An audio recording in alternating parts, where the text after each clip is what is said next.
So guys, so guys, quarter two sep.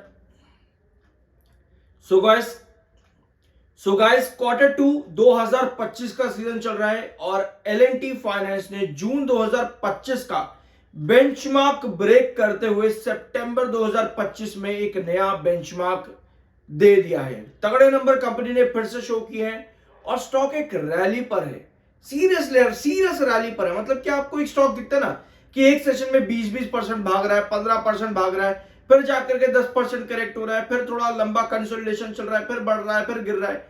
ये stock इस तरह से नहीं चल रहा है। छोटे छोटे स्टेप ले लेकर के ये स्टॉक 120 रुपए से 270 तगड़ा रिटर्न दे चुका है। मतलब जहां पर मार्केट गिर रहा है, करेक्ट हो रहा है, फिर मार्केट बढ़ रहा है, गिर रहा है, करेक्ट हो रहा है, वहां L&T फाइनेंस इतना तगड़ा रिटर्न देने के बावजूद भी अगर आप इसके नंबर्स देखोगे ना यार, मतलब सीरियसली मैं इस कंपनी को ज्यादा फॉलो करता नहीं हूं। देखो यार, मार्केट में कितनी कंपनीज है, आप किस को उठा करके फॉलो करोगे ना। लेकिन यार सीरियसली मतलब इतना स्ट्रॉन्ग कंपनी का रिटर्न देने के बावजूद भी अभी भी अगर आप कंपनी का पीई देखोगे ना 25.6 का है, जो कि आपको दो चीजें बताता है। पीई आपको दो चीजें बताता है कि इतने पे भैया इन्वेस्टर्स को लेने को रेडी नहीं है, ठीक है, मतलब कि अभी ये अंडर वैल्यूड है, ये चीज आपको बताता है। और दूसरा ये भी बताता है कि भैया इन्वेस्टर मात्र इतना ही देने के लिए रेडी है, इससे ज्यादा देने के लिए रेडी नहीं है इसको खरीदने के लिए।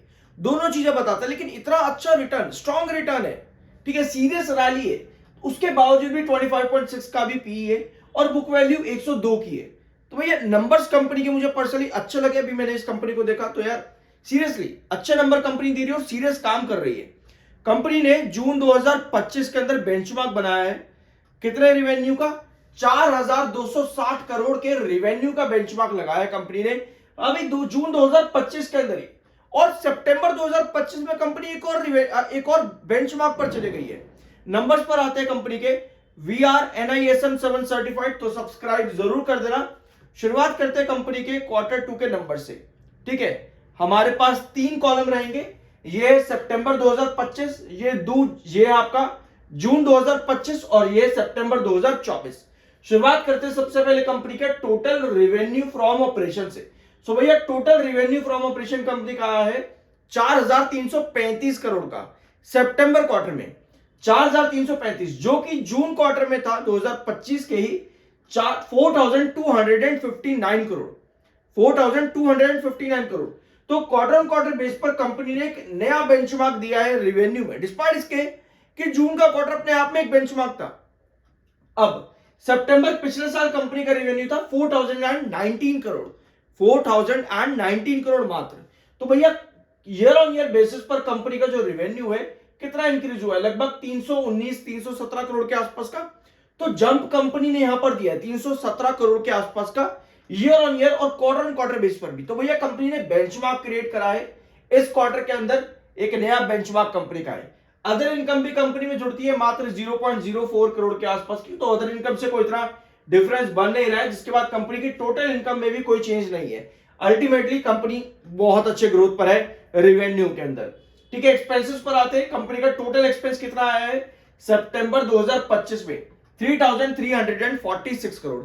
यह है कंपनी का टोटल एक्सपेंसेस 3346 करोड़ का सितंबर में। जून क्वार्टर में 3316 करोड़ का था, यानी कि 30 करोड़ कंपनी का जो एक्सपेंसेस इंक्रीज हुआ है क्वार्टर ऑन क्वार्टर पे।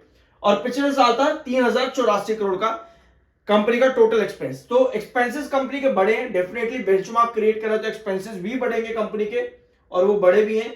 अब आते हैं प्रॉफिट बिफोर टैक्स पे, तो 988 करोड़ का कंपनी का प्रॉफिट आया है सितंबर 2025 में। जून में था 943 करोड़ का कंपनी का प्रॉफिट, यानी कि 45 करोड़ कंपनी के प्रॉफिट इंक्रीज हुए हैं क्वार्टर ऑन क्वार्टर पे।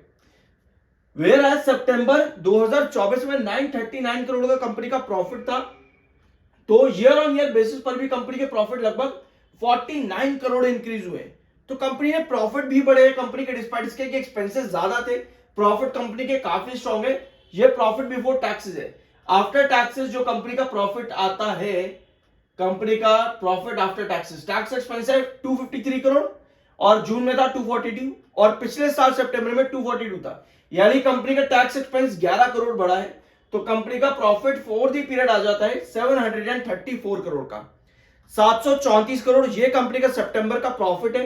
पिछले जून क्वार्टर के अंदर 700 करोड़ का कंपनी का प्रॉफिट था, यानी कि क्वार्टर ऑन क्वार्टर कंपनी का प्रॉफिट 34 करोड़ इंक्रीज हुआ है। पिछले साल 696 करोड़ का प्रॉफिट था कंपनी का, यानी कि ईयर ऑन ईयर बेसिस पर कितना कंपनी का प्रॉफिट बढ़ा? 38 करोड़ कंपनी का प्रॉफिट बढ़ा है ईयर ऑन ईयर बेसिस पे। और अगर आप कंपनी का ओपीएम परसेंटेज देखोगे तो ओपीएम परसेंटेज भी कंपनी का 60% के आसपास रहता है, यानी कि इतना तगड़ा रिवेन्यू देने के बावजूद भी कंपनी के एक्सपेंसेस इतने ज्यादा नहीं है कि ओपीएम परसेंटेज को गिरा दे। तो ओपीएम परसेंटेज 60% का है, जो कि बहुत अच्छा। उसके बाद में कंपनी का जो टोटल प्रॉफिट आता है वो काफी अच्छा देखने को मिलता है कि अदर इनकम भी कंपनी लेकर के आ रही है। नहीं, इंटरेस्ट कंपनी पे कर रही है लगभग 1600-1500 करोड़ के आसपास का हर क्वार्टर के अंदर।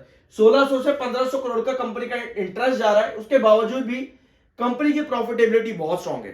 तो नंबर्स कंपनी के अच्छे हैं, फाइनेंशियली कंपनी काफी स्ट्रांग नजर आ रही है। ज्यादा मैंने फॉलो नहीं किया, मैं आपको पहले ही बता रहा हूं कि इस कंपनी को मैंने कोई बहुत ज्यादा फॉलो किया हो कभी, बट यस, अभी कंपनी ने आज के दिन क्वार्टर 2 के नंबर दिए और कंपनी बहुत स्ट्रांग जा रही है। सीरियस रैली बनी है स्टॉक के अंदर। छोटी ही है, भले ही आपको दिखे कि भैया इतने कम रिटर्न दिए हैं पिछले 1-1.25 साल के अंदर, बट स्टिल अच्छी कंपनी नजर आ रही है ऑन चार्ट और अंडर फाइनेंशियल्स भी। ठीक है, तो ये है कंपनी के नंबर्स। मिलते हैं अगले वीडियो में। VRNISM 7 सर्टिफाइड, सब्सक्राइब के बिना मत जाना।